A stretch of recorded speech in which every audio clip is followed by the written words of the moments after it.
अस्सलाम वालेकुम, नमस्ते आदाब। मैं मोहम्मद अशरफ। आज हमारे साथ जुड़े हुए हैं ग्वालपहर के बीजेपी के एमएलए गुलाम सरवर साहब, जो गरीबों का ज़्यादातर मदद करते हैं। तो आइए उनसे बात करते हैं उनके ऊपर आरोप लगने के कारण से। सर, आपके ऊपर अभी आरोप लगा है ये कि आप पानीपत में गए हुए थे, जो आप बीजेपी का आदमी ने आपको अरेस्ट किया है, फिर आप बीजेपी का आदमी जाके ने रिहा किए हैं। उनके बारे में आप क्या कहना चाह रहे हैं?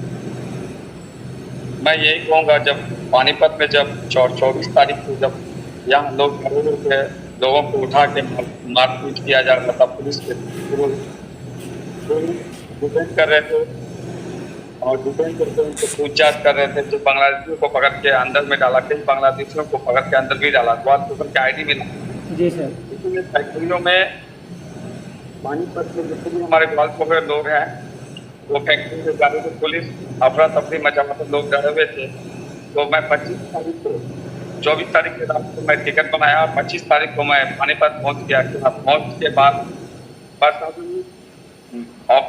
प्रशासन में मीटिंग किया मैंने, लोगों को वहाँ पे बुला के ला के, और लोगों को एक आराम और एक सुकून मिला। लोग यहाँ से प्लानिंग कर रहे थे घर के तरफ, वो रुक गया। लोग अपने काम में अभी लगा हुआ है, जैसे पहले काम कर रहे थे वैसे काम कर रहा है। जी सर। अब जो लोग मुझे पहचानते हैं वो मेरे लिए जान देते हैं, जो लोग मुझे नहीं पहचानते हैं तो वो भला बुरा कह सकते हैं, मुझे कोई इससे आपत्ति नहीं। जी सर, आप जाने के बाद, आप सबको रिहा करने के बाद फिर से अली रमजान और विक्टर के वही आपके ऊपर ये आरोप लगा हुआ है, वो फैक्ट्री में जा के सबको बता रहे हैं। और आपने एक मीटिंग रखा था वहाँ पानीपत में, तो आपका काफिला में बहुत ज़्यादा ही लोग आए थे। और जो अली रमजान विक्टर है सर, जो वो फैक्ट्री में जाके लोगों को समझा रहे हैं कि बीजेपी का आदमी ने पकड़वाया है, बीजेपी का आदमी छुड़वाया है, ऐसा वो अभी सबको जाके कह रहे हैं। देखिए, ये विक्टर क्या कह रहा है नहीं कह रहा है, मुझे इससे कोई फर्क नहीं पड़ता है।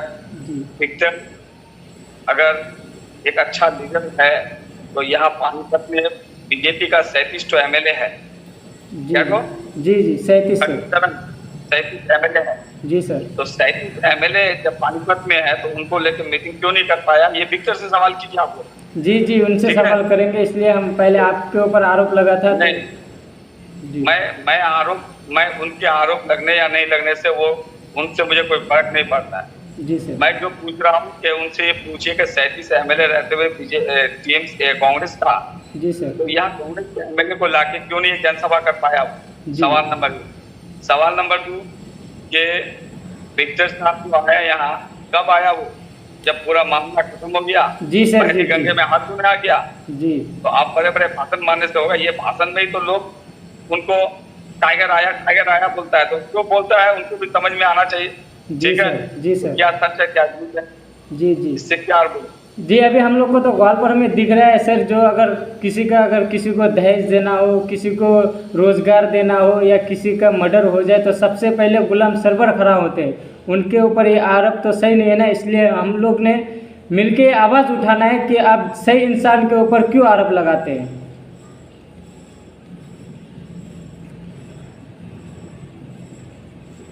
देखिए जी, जो लड़का लोग मेरे बारे में वीडियो बनाया वो विक्टर के साथ रह रहे हैं, विक्टर के साथ रह रहे हैं। जी सर। वो लोग वीडियो बना रहे हैं, तो इस सब से क्या फर्क पड़ रहा है? उन जाहिलों को एक सवाल करता हूँ मैं, जो जाहिल लोग वीडियो बनाया है जी, कि तुम लोग को रहना खाना पानीपत में, ना विक्टर के सरकार में कोई ग्वालपहर में फैक्ट्री बनाया। जी सर। ना टीएमसी के सरकार में ग्वालपहर में कोई फैक्ट्री बनाया कि यहाँ छोड़ के वहाँ जाओ। जी सर। जी बात जी, 15 साल से लेकर 70 साल तक यहीं पे रह रहे लोग पानीपत, कमाना खाना यहाँ खाली ग्वालपहर में जाके कब्रिस्तान में जनाजा होता है, मृत्यु होता है। इसके अलावा जो पानीपत में जो गरीब लोग रहते हैं इनके लिए क्या सुख सुविधा रखा है? जनाजा और कब्रिस्तान के अलावा कुछ है? जी सर, वही तो अभी ग्वालपहर का एमएलए गुलाम रब्बानी से सवाल किया जाएगा कि आप जो पानीपत में हम लोग का बंगाल का जितना आदमी है, अगर उत्तर दिनाजपुर में आ चुके होंगे तो उन लोगों को बैठने का भी जगह नहीं मिलेगा सर। बिल्कुल, गुलाम रब्बानी साहब जो वहाँ का कैबिनेट मंत्री है, उनसे सवाल कीजिए कि आपने क्या लोगों के लिए यहाँ कोई फैक्ट्री, कोई रोजगार का व्यवस्था किए हैं, जो आप वहाँ भाषणबाजी कर रहे हैं। जी, और विक्टर से पूछिए कि आपका 37 एमएलए यहाँ पानीपत में है, क्या वो 37 MLA कोई व्यवस्था करके दिया है गरीबों के लिए ग्वालपोखर का? जी सर जी। करके दिया है। यहाँ पे फैक्ट्रियों में आए, कांग्रेस का भी सरकार था हरियाणा में, अभी तो बीजेपी का है। जी सर। तो पहले कांग्रेस का भी था, यहाँ बहुत लंबा चला सरकार, उसने भी तो कुछ करके नहीं दिया गरीबों के लिए। जी जी।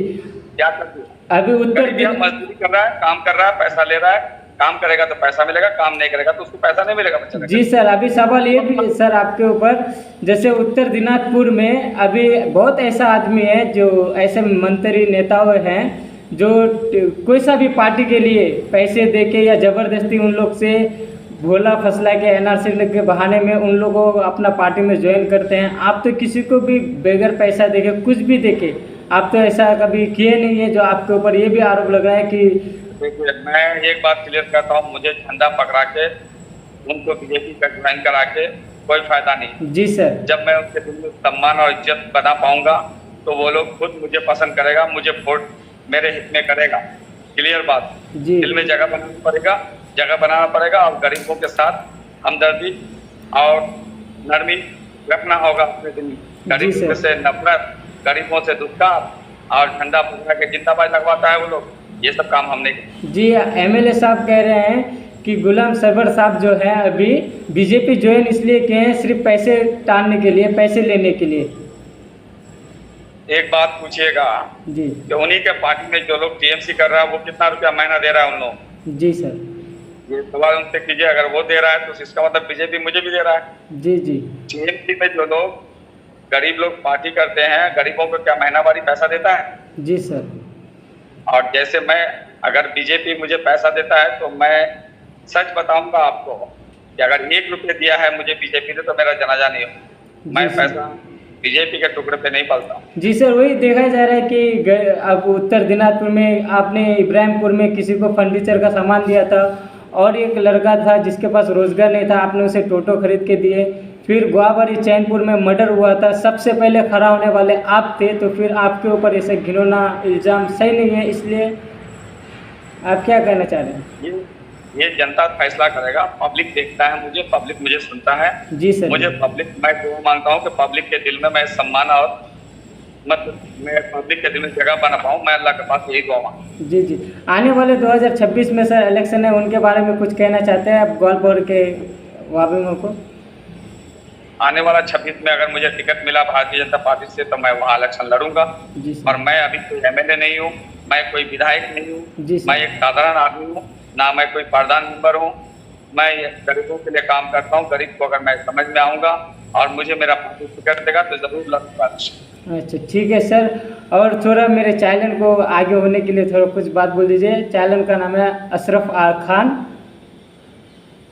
जी बिल्कुल, जितने भी लोग सुन रहे हैं अशरफ खान का चैनल को आप लोग भी फॉलो कीजिए, सुनिए जमीनी स्तर का न्यूज़ आप लोग अशरफ खान के चैनल के माध्यम से आप लोग सुनिए और अशरफ खान को आप लोग बनाइए, देखिए, लोग फॉलो कीजिए, क्योंकि एक नौजवान लोग अपने अपने पेज बना के, यूट्यूब बना के, फेसबुक आईडी बना के वो लोग अगर आगे बढ़ने का कोशिश कर रहा है तो उन लोगों को आगे बढ़ाना चाहिए। जी सर, ठीक है सर।